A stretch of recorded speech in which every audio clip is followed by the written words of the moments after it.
De Gabriel García Márquez. 100 años de soledad. Capítulo final. Pilar Ternera murió en el mecedor de Bejuco, una noche de fiesta, vigilando la entrada de su paraíso. De acuerdo con su última voluntad, la enterraron sin ataúd. Sentada en el mecedor que 8 hombres bajaron con cabullas en un hueco enorme, excavado en el centro de la pista de baile. Las mulatas vestidas de negro, pálidas de llanto, improvisaban oficios de tinieblas mientras se quitaban los aretes, los prendedores y las sortijas y los iban echando en la fosa, antes de que la sellaran con una lápida sin nombre ni fechas y le pusieran encima un promontorio de camelias amazónicas.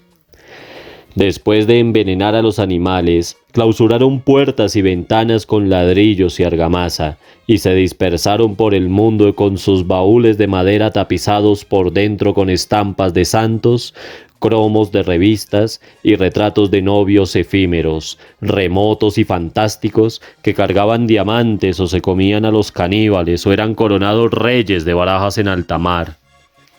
Era el final.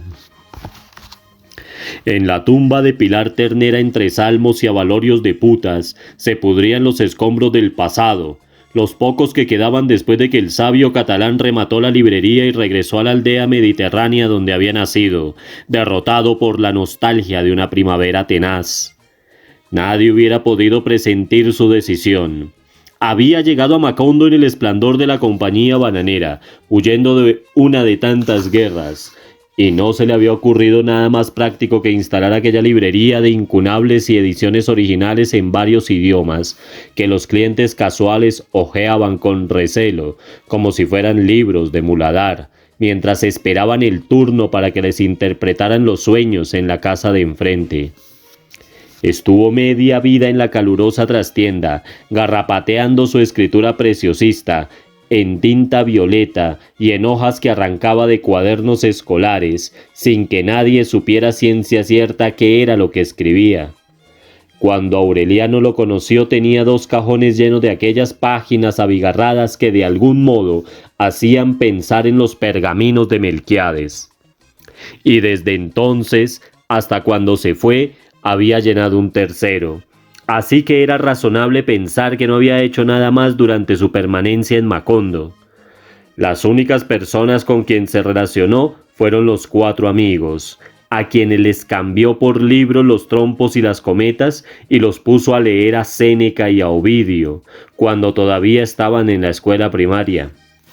Trataba los clásicos con una familiaridad casera, como si todos hubieran sido en alguna época sus compañeros de cuarto, y sabía muchas cosas que simplemente no se debían saber, como que San Agustín usaba debajo del hábito un jubón de lana que no se quitó en 14 años, y que Arnaldo de Vilanova, el nigromante, se volvió impotente desde niño por una mordedura de alacrán. Su fervor por la palabra escrita era una urdimbre de respeto solemne e irreverencia comadrera. Ni sus propios manuscritos estaban a salvo de esa dualidad. Habiendo aprendido el catalán para traducirlos, Alfonso se metió un rollo de páginas en los bolsillos, que siempre tenía lleno de recortes de periódicos y manuales de oficios raros, y una noche los perdió en la casa de las muchachitas que se acostaban por hambre. Cuando el abuelo sabio se enteró, en vez de hacerle el escándalo temido, comentó muerto de risa que aquel era el destino natural de la literatura. En cambio, no hubo poder humano capaz de persuadirlo de que no se llevara los 3 cajones, cuando regresó a su aldea natal, y se soltó en improperios cartagineses contra los inspectores del ferrocarril, que trataban de mandarlos como carga, hasta que consiguió quedarse con ellos en el vagón de pasajeros. «El mundo habrá acabado de joderse», dijo entonces, «el día en que los hombres viajen en primera clase y la literatura en el vagón de carga». Eso fue lo último que se le oyó decir.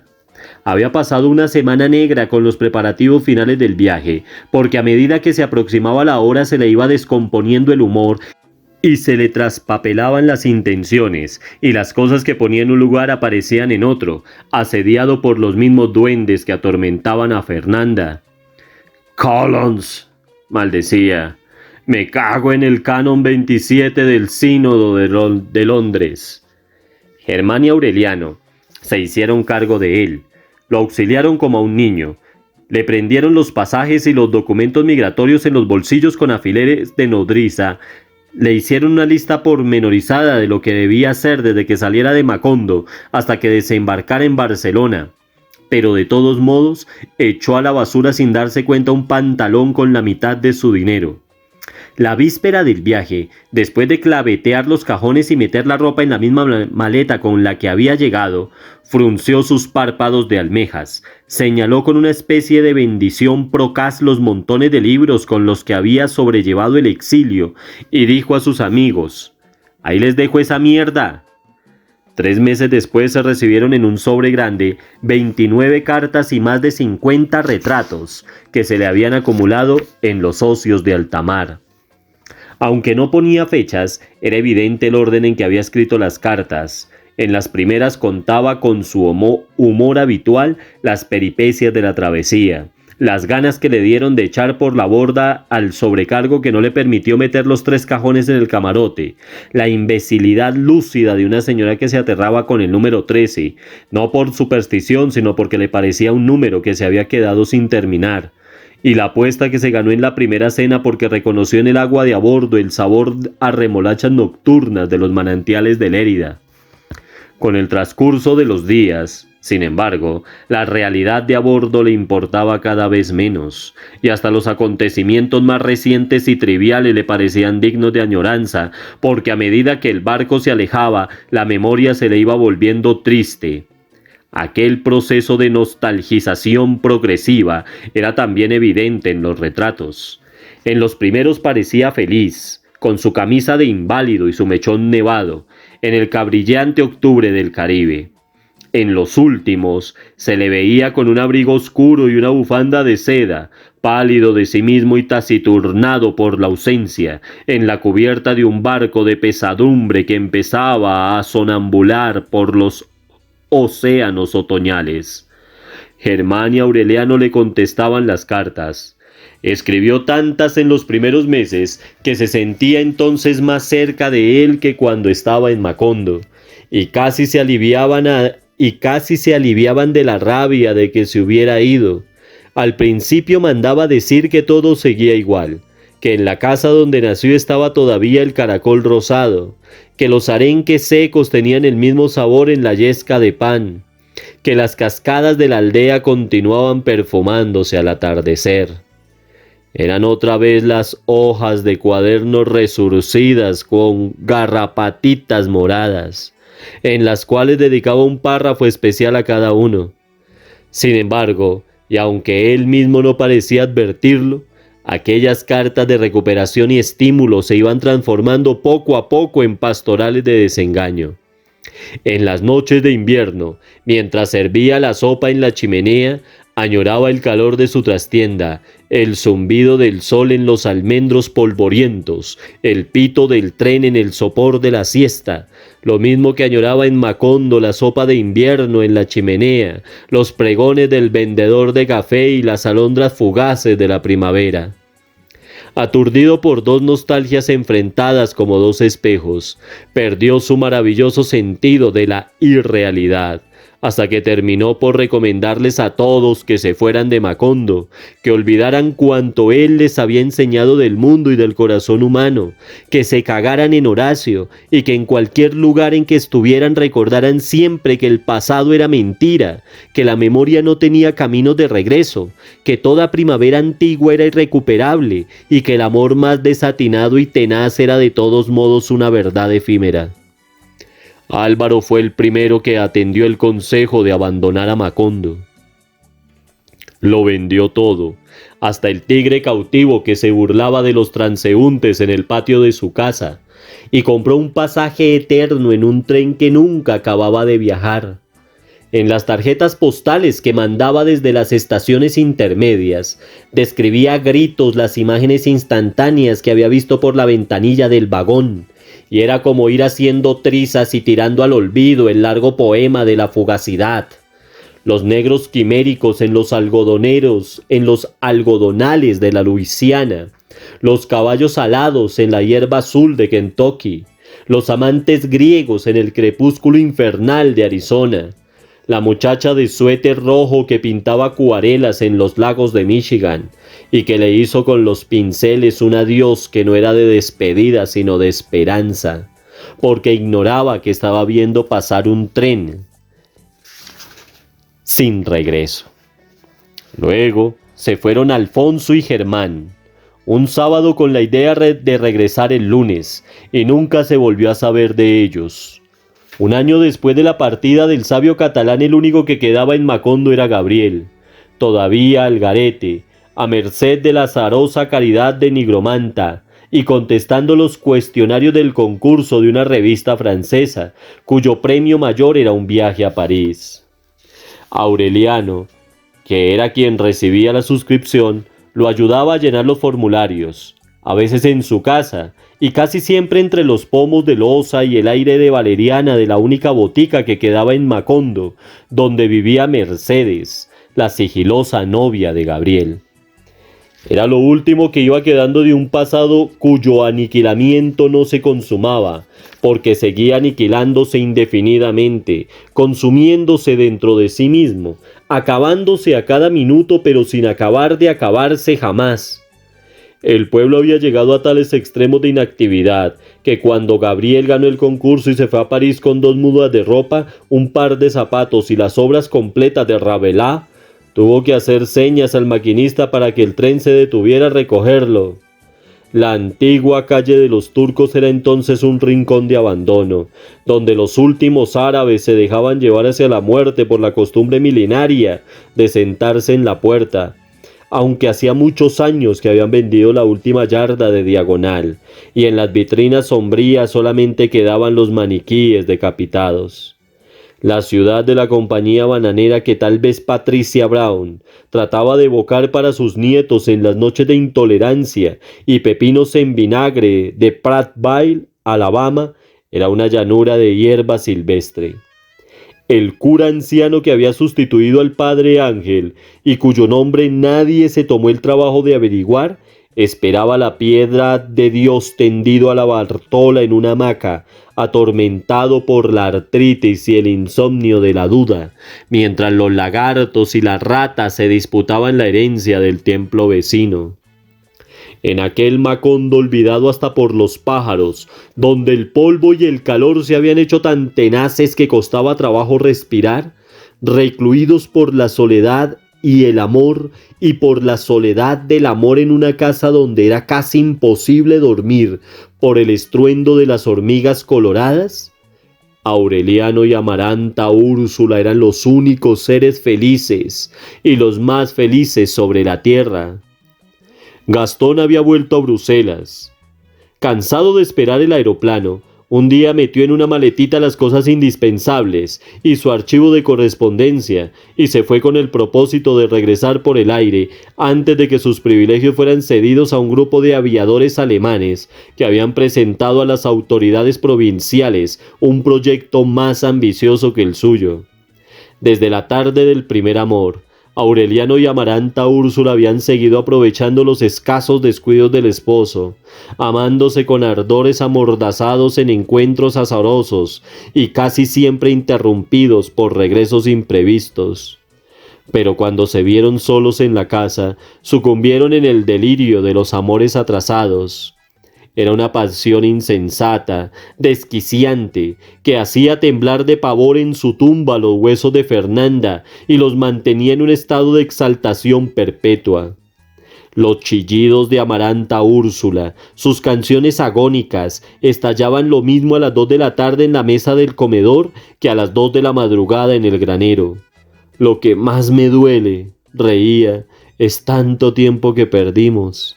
En el aturdimiento de la pasión vio las hormigas devastando el jardín, saciando su hambre prehistórica en las maderas de la casa, y vio el torrente de lava viva apoderándose otra vez del corredor, pero solamente se preocupó de combatirlo cuando lo encontró en su dormitorio. Aureliano abandonó los pergaminos, no volvió a salir de la casa, y contestaba de cualquier modo las cartas del sabio catalán. Perdieron el sentido de la realidad, la noción del tiempo, el ritmo de los hábitos cotidianos. Volvieron a cerrar las puertas y ventanas para no demorarse en trámites de desnudamientos, y andaban por la casa como siempre quiso estar Remedios, la bella, y se revolcaban en cuero en los barrizales del patio, y una tarde estuvieron a punto de ahogarse cuando se amaban en la alberca. En poco tiempo hicieron más estragos que las hormigas coloradas. Destrozaron los muebles de la sala, rasgaron con sus locuras la hamaca que había resistido a los tristes amores de campamento del coronel Aureliano Buendía, y destriparon los colchones y los vaciaron en los pisos para sofocarse en tempestades de algodón. Aunque Aureliano era un amante tan feroz como su rival, era Amaranta Úrsula quien comandaba con su ingenio disparatado y su voracidad lírica aquel paraíso de desastres, como si hubiera concentrado en el amor la indómita energía que la tatarabuela consagró a la fabricación de animalitos de caramelo. Además, mientras ella cantaba de placer y se moría de risa de sus propias invenciones, Aureliano se iba haciendo más absorto y callado, porque su pasión era ensimismada y calcinante. Sin embargo, ambos llegaron a tales extremos de virtuosismo, que cuando se agotaban en la exaltación, le sacaban mejor partido al cansancio. Se entregaron a la idolatría de sus cuerpos, al descubrir que los tedios del amor tenían posibilidades inexploradas, mucho más ricas que las del deseo. Mientras él amasaba con claras de huevo los senos eréctiles de Amaranta Úrsula, o suavizaba con manteca de coco sus muslos elásticos y su vientre aduraznado, ella jugaba las muñecas con la portentosa criatura de Aureliano, y le pintaba ojos de payaso con carmín de labios y bigotes de turco con carboncillo de las cejas, y le ponía corbatines de organza y sombreritos de papel plateado. Una noche se embardunaron de pies a cabeza con melocotones en almíbar, se lamieron como perros y se amaron como locos en el piso del corredor, y fueron despertados por un torrente de hormigas carniceras que se disponían a devorarlos vivos. En las pausas del delirio, Amaranta Úrsula contestaba las cartas de Gastón. Lo sentía tan distante y ocupado que su regreso le parecía imposible. En una de las primeras cartas, él contó que en realidad sus socios habían mandado el aeroplano, pero una agencia marítima de Bruselas lo había embarcado por error con destino a Tanganyika, donde se lo entregaron a la dispersa comunidad de los Macondos. Aquella confusión ocasionó tantos contratiempos que solamente la recuperación del aeroplano podía tardar 2 años. Así que Amaranta Úrsula descartó la posibilidad de un regreso inoportuno. Aureliano, por su parte, no tenía más contacto con el mundo que las cartas del sabio catalán y las noticias que recibía de Gabriel a través de Mercedes, la boticaria silenciosa. Al principio eran contactos reales. Gabriel se habría hecho reembolsar el pasaje de regreso para quedarse en París, vendiendo los periódicos atrasados y las botellas vacías que las camareras sacaban de un hotel lúgubre de la calle Dauphine. Aureliano podía imaginarlo entonces con un suéter de cuello alto, que solo se quitaba cuando las terrazas de Montparnasse se llenaban de enamorados primaverales, y durmiendo de día y escribiendo de noche para confundir el hambre en el cuarto oloroso a espuma de coliflores hervidos donde había de morir Rocamadour. Sin embargo, sus noticias se fueron haciendo poco a poco tan inciertas y tan esporádicas y melancólicas las cartas del sabio, que Aureliano se acostumbró a pensar en ellos como Amaranta Úrsula pensaba en su marido, y ambos quedaron flotando en un universo vacío donde la única realidad cotidiana y eterna era el amor. De pronto, como un estampido en aquel mundo de inconsciencia feliz, llegó la noticia del regreso de Gastón. Aureliano y Amaranta Úrsula abrieron los ojos. Sondearon sus almas, se miraron a la cara con la mano en el corazón y comprendieron que estaban tan identificados que preferían la muerte a la separación. Entonces ella le escribió al marido una carta de verdades contradictorias, en la que le reiteraba su amor y sus ansias de volver a verlo, al mismo tiempo que admitía como un designio fatal la imposibilidad de vivir sin Aureliano. Al contrario de lo que ambos esperaban, Gastón les mandó una respuesta tranquila, casi paternal, con 2 hojas enteras consagrados a prevenirlos contra las veleidades de la pasión, y un párrafo final con votos inequívocos, porque fueran tan felices como él lo fue en su breve experiencia conyugal. Era una actitud tan imprevista que Amaranta Úrsula se sintió humillada con la idea de haber proporcionado al marido el pretexto que él deseaba para abandonarla a su suerte. El rencor se le agravó 6 meses después, cuando Gastón volvió a escribirle desde Leopoldville, donde por fin había recibido el aeroplano, solo para pedir que le mandaran el velocípedo, que de todo lo que había dejado en Macondo era lo único que tenía para él un valor sentimental. Aureliano sobrellevó con paciencia el despecho de Amaranta Úrsula. Se esforzó por demostrarle que podía ser tan buen marido en la bonanza como en la adversidad, y las urgencias cotidianas que los asediaban cuando se les acabaron los últimos dineros de Gastón, crearon entre ellos un vínculo de solidaridad que no era tan deslumbrante y capitoso como la pasión, pero que les sirvió para amarse tanto y ser tan felices como en los tiempos alborotados de la salacidad. Cuando murió Pilar Ternera, estaban esperando un hijo.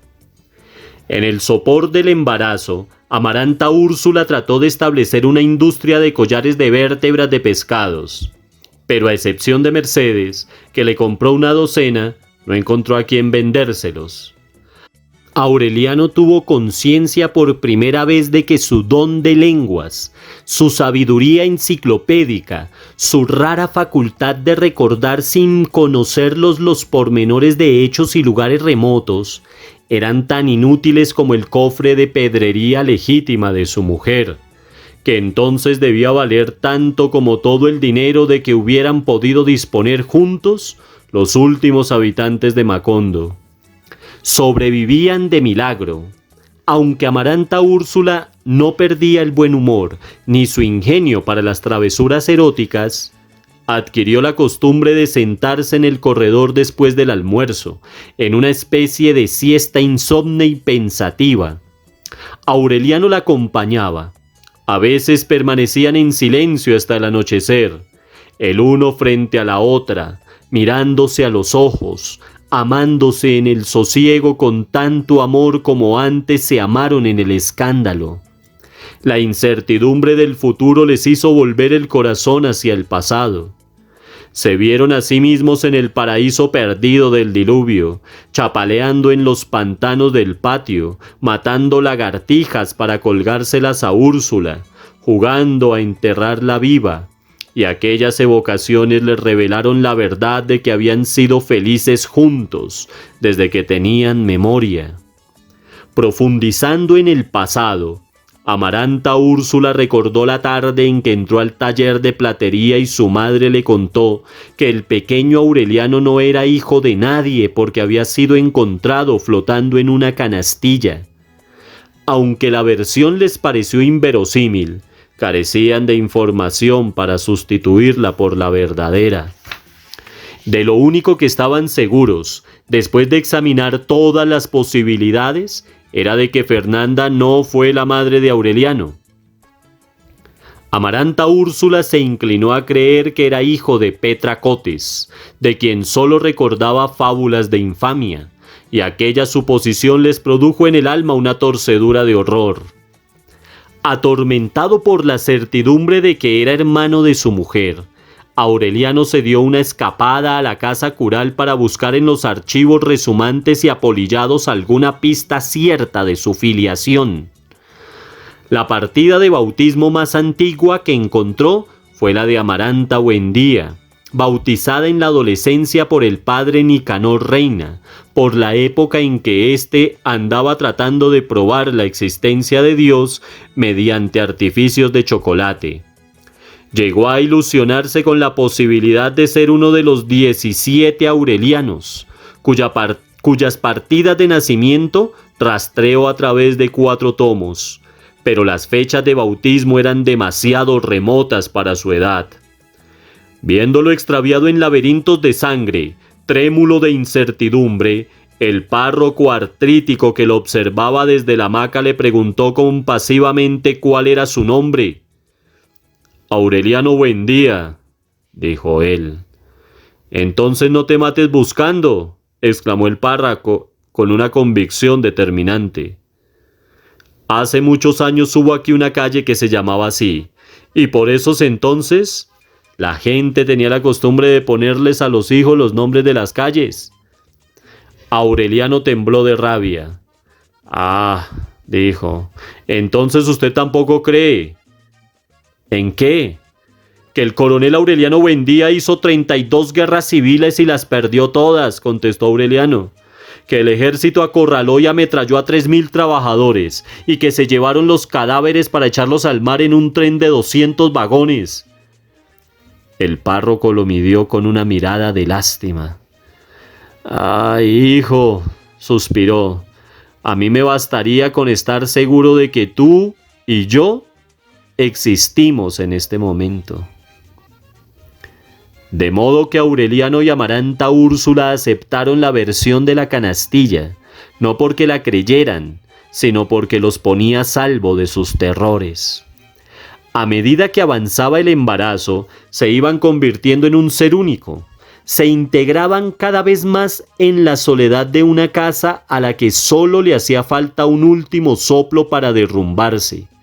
Se habían reducido a un espacio esencial desde el dormitorio de Fernanda, donde vislumbraron los encantos del amor sedentario, hasta el principio del corredor, donde Amaranta Úrsula se sentaba a tejer botitas y sombreritos de recién nacido, y Aureliano a contestar las cartas ocasionales del sabio catalán. El resto de la casa se rindió al asedio tenaz de la destrucción. El taller de platería, el cuarto de Melquiades, los reinos primitivos y silenciosos de Santa Sofía de la Piedad quedaron en el fondo de una selva doméstica que nadie hubiera tenido la temeridad de desentrañar. Cercados por la voracidad de la naturaleza, Aureliano y Amaranta Úrsula seguían cultivando el orégano y las begonias y defendían su mundo con demarcaciones de cal, construyendo las últimas trincheras de la guerra inmemorial entre el hombre y las hormigas.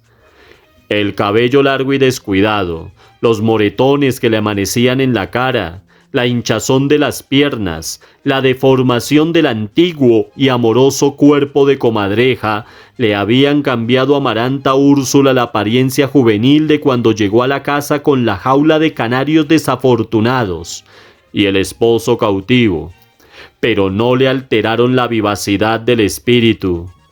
«Mierda», solía reír.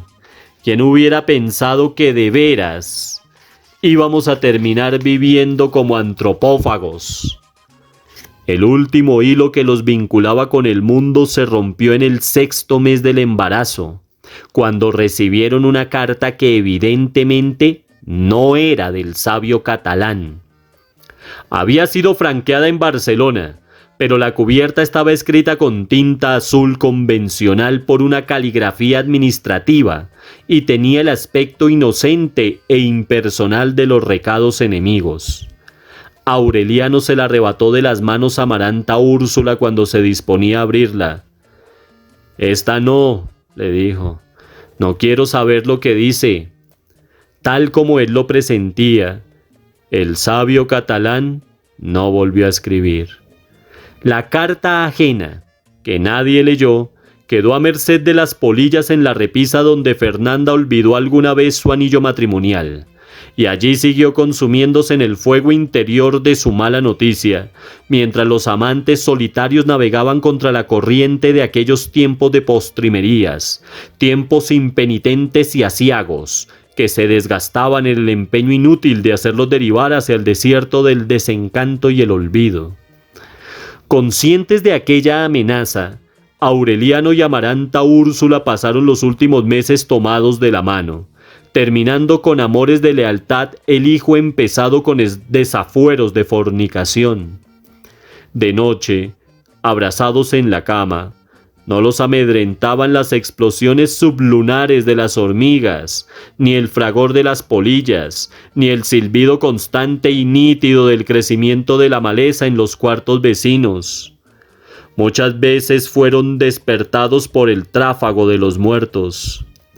Oyeron a Úrsula peleando con las leyes de la creación para preservar la estirpe, y a José Arcadio Buendía buscando la verdad quimérica de los grandes inventos, y a Fernanda rezando, y al coronel Aureliano Buendía embruteciéndose con engaños de guerras y pescaditos de oro, y a Aureliano II agonizando de soledad en el aturdimiento de las parrandas, y entonces aprendieron que las obsesiones dominantes prevalecen contra la muerte, y volvieron a ser felices con la certidumbre de que ellos seguirían amándose, con sus naturalezas de aparecidos, mucho después de que otras especies de animales futuros les arrebataran a los insectos el paraíso de miseria, que los insectos estaban acabando de arrebatarles a los hombres. Un domingo, a las 6 de la tarde, Amaranta Úrsula sintió los apremios del parto. La sonriente comadrona de las muchachitas que se acostaban por hambre la hizo subir en la mesa del comedor. Se le acaballó en el vientre y la maltrató con galopes cerriles hasta que sus gritos fueron acallados por los berridos de un varón formidable. A través de las lágrimas, Amaranta Úrsula vio que era un buen día de los grandes, macizo y voluntarioso como los José Arcadios, con los ojos abiertos y clarividentes de los aurelianos, y predispuesto para empezar la estirpe otra vez por el principio, y purificarla de sus vicios perniciosos y su vocación solitaria, porque era el único en un siglo que había sido engendrado con amor. «Es todo un antropófago», dijo. «Se llamará Rodrigo». «No», la contradijo su marido. «Se llamará Aureliano y ganará 32 guerras». Después de cortarle el ombligo, la comadrona se puso a quitarle con un trapo el ungüento azul que le cubría el cuerpo, alumbrada por Aureliano con una lámpara. Solo cuando lo voltearon boca abajo se dieron cuenta de que tenía algo más que el resto de los hombres, y se inclinaron para examinarlo. Era una cola de cerdo. No se alarmaron. Aureliano y Amaranta Úrsula no conocían el precedente familiar ni recordaban las pavorosas admoniciones de Úrsula, y la comadrona acabó de tranquilizarlos con la suposición de que aquella cola inútil podía cortarse cuando el niño mudara los dientes. Luego, no tuvieron ocasión de volver a pensar en eso, porque Amaranta Úrsula se desangraba en un manantial incontenible. Trataron de socorrerla con apósitos de telaraña y apelmazamientos de ceniza, pero era como querer cegar un surtidor con las manos. En las primeras horas, ella hacía esfuerzos por conservar el buen humor.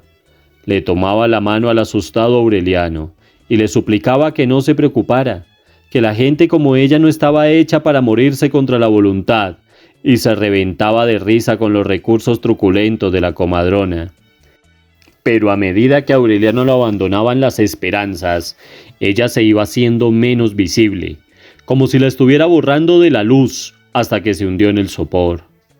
Al amanecer del lunes llevaron una mujer que rezó junto a su cama oraciones de cauterio, infalibles en hombres y animales, pero la sangre apasionada de Amaranta Úrsula era insensible a todo artificio distinto del amor.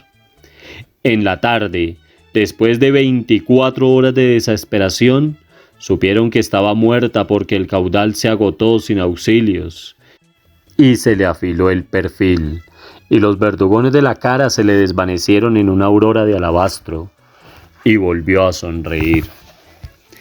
Aureliano no comprendió hasta entonces cuánto quería a sus amigos, cuánta falta le hacían y cuánto hubiera dado por estar con ellos en aquel momento. Puso al niño en la canastilla que su madre le había preparado, le tapó la cara al cadáver con una manta y vagó sin rumbo por el pueblo desierto, buscando un desfiladero de regreso al pasado. Llamó a la puerta de la botica, donde no había estado en los últimos tiempos, y lo que encontró fue un taller de carpintería. La anciana que le abrió la puerta con una lámpara en las manos se compadeció de su desvarío, e insistió en que no, que allí no había habido nunca una botica, ni había conocido jamás una mujer de cuello esbelto y ojos adormecidos que se llamara Mercedes. Lloró con la frente apoyada en la puerta de la antigua librería del sabio catalán, consciente de que estaba apagando los llantos atrasados de una muerte que no quiso llorar a tiempo para no romper los hechizos del amor. Se rompió los puños contra los muros de argamasa del Niño de Oro, clamando por Pilar Ternera, indiferente a los luminosos discos anaranjados que cruzaban por el cielo y que tantas veces había contemplado con una fascinación pueril en noches de fiesta desde el patio de los Alcaravanes. En el último salón abierto del desmantelado barrio de Tolerancia, un conjunto de acordeones tocaba los cantos de Rafael Escalona, el sobrino del obispo, heredero de los secretos de Francisco el Hombre. El cantinero, que tenía un brazo seco y como achicharrado por haberlo levantado contra su madre, invitó a Aureliano a tomarse una botella de aguardiente y Aureliano lo invitó a otra. El cantinero le habló de la desgracia de su brazo. Aureliano le habló de la desgracia de su corazón, seco y como achicharrado por haberlo levantado contra su hermana. Terminaron llorando juntos, y Aureliano sintió por un momento que el dolor había terminado. Pero cuando volvió a quedar solo en la última madrugada de Macondo, se abrió de brazos en la mitad de la plaza, dispuesto a despertar al mundo entero, y gritó con toda su alma: «¡Los amigos son unos hijos de puta!». Nigromanta lo rescató de un charco de vómito y de lágrimas. Lo llevó a su cuarto, lo limpió, le hizo tomar una taza de caldo. Creyendo que eso lo consolaba, tachó con una raya de carbón los incontables amores que él seguía debiéndole y evocó voluntariamente sus tristezas más solitarias para no dejarlo solo en el llanto. Al amanecer, después de un sueño torpe y breve, Aureliano recobró la conciencia de su dolor de cabeza, abrió los ojos y se acordó del niño. No lo encontró en la canastilla.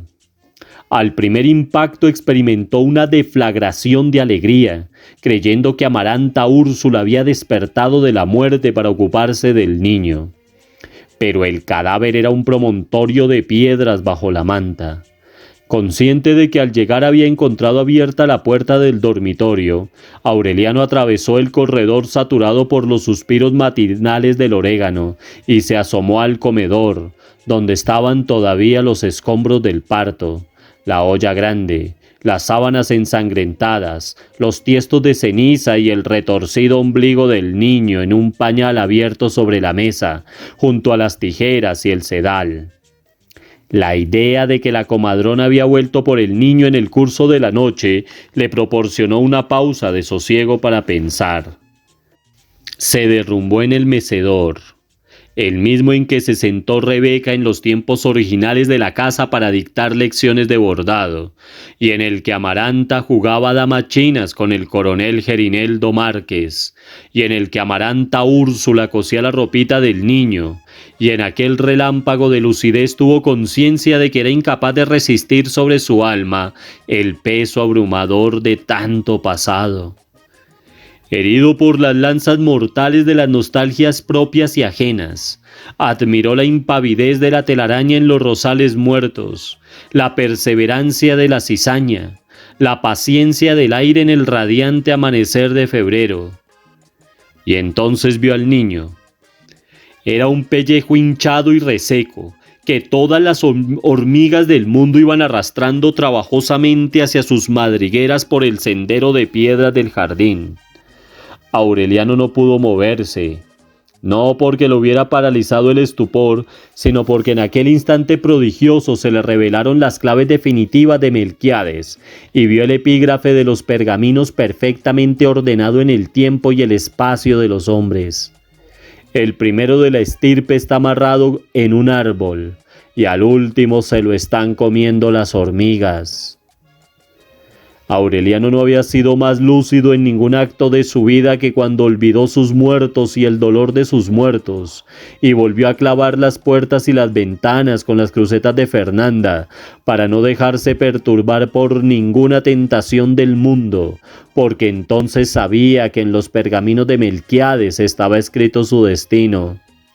Los encontró intactos entre las plantas prehistóricas y los charcos humeantes y los insectos luminosos que habían desterrado del cuarto todo vestigio del paso de los hombres por la tierra, y no tuvo serenidad para sacarlos a la luz, sino que allí mismo, de pie, sin la menor dificultad, como si hubieran estado escritos en castellano bajo el resplandor deslumbrante del mediodía, empezó a descifrarlos en voz alta.